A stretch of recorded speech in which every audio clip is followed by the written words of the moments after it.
more air. But science reveals a fascinating paradox. The amount of oxygen that actually reaches your muscles, your brain, and your organs is not determined by how much oxygen you inhale. Your blood is already nearly full of oxygen most of the time.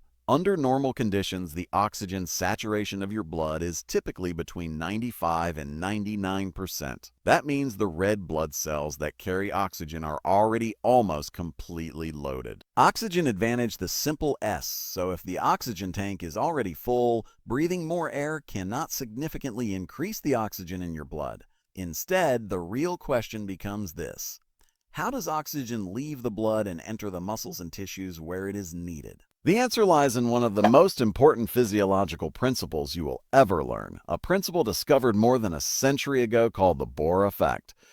The Bohr effect explains that oxygen is released from red blood cells more easily when carbon dioxide levels in the blood are higher.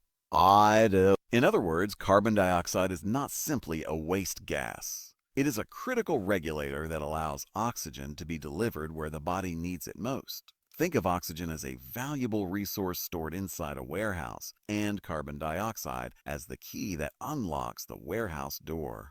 Without the key, the oxygen remains trapped inside the building. With the key, the oxygen flows freely to the workers who need it. In your body, those workers are your muscles, your brain, and your organs. When you breathe too heavily, too rapidly, or through the mouth, you expel too much carbon dioxide.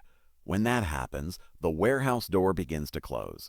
Oxygen remains locked inside the blood, instead of being delivered to the tissues.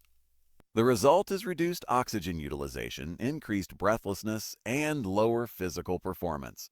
This phenomenon is known as chronic overbreathing.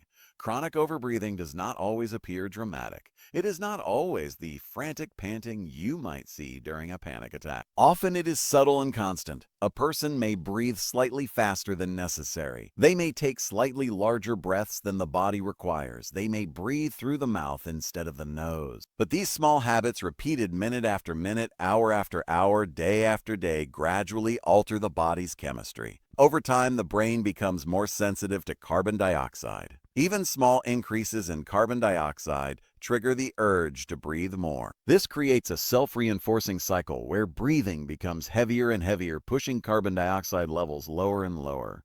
And as carbon dioxide decreases, oxygen delivery becomes less efficient. Now imagine what this means for an athlete running a race. The athlete believes that breathing harder will supply more oxygen. But in reality, the opposite has happened. By breathing too heavily, they are expelling the very gas needed to release oxygen.